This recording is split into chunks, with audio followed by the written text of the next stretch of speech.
మనమో బండి కొన్నాం, తిరగాలంటే పెట్రోల్ పోయాలి, అప్పుడప్పుడు సర్వీసింగ్ చేపియాలి, ఏమన్నా అయితే రిపేర్లు చేయించుకోవాలి, లేదనుకో పోత నడిమిట్లా ఆగిపోవచ్చు, ఇంకేదన్నా తిప్పల కావచ్చు.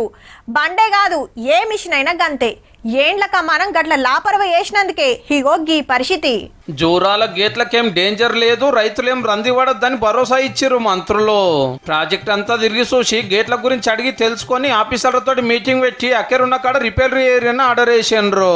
అయితే 4 గేట్ల ఇన్పతాలు తెగిపోయి ఆడాడ లీక్ అవుతుంది. 6 ఏళ్ల కిందటనే ఆఫీసర్లు గుర్తుకు పట్టి రిపేర్ల కోసం 19 కోట్లు కావాలని సర్కారు వాళ్ళకి ఫైల్ పంపితే పైసలు ఇయ్యలేదట పాత గవర్నమెంట్. ఈ నడమనే కొన్ని ఇస్తే పనులు చేసిరట. ఇంతల్నే తాళ్ళు దిగే వరకు మొత్తం గేట్లే కొట్టుకపోయినాయి, ప్రాజెక్ట్ కే డేంజర్ ఉంది, పంటలకు నీళ్లు రావనే లెవెల్లో ప్రచారం చేస్తుంది అదే బీఆర్ఎస్ పార్టీ వాళ్ళు. అసలు పరిస్థితి ఏందో అరుచుకోవటానికి మంత్రులు ఉత్తమ్ సారు శ్రీహరి సార్లు వచ్చిరన్నట్టు. జూరాల ప్రాజెక్టు మీదకెళ్ళి అందరు పోతారు వస్తారు, 100 కోట్లతోటి కొత్త బ్రిడ్జ్ కడతారట. 10 ఏళ్ల టీఆర్ఎస్ ప్రభుత్వంలో మినిమం మెయింటెనెన్స్ చేయలేదు. ఆల్టర్నేటివ్ బ్రిడ్జ్ కి 100 కోట్లు మంజూరు చేసి ఈరోజు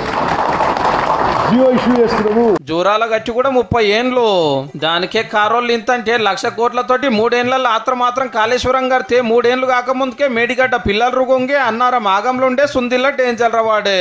ఢిల్లీకి వెళ్ళి ఆఫీసర్లు చెక్కింగ్లు విచారణలు నడుస్తుంటే లేలే మా గొప్ప గట్టినం అంత గలత్ ముచ్చట అనుడే గమ్మతున్నది పో.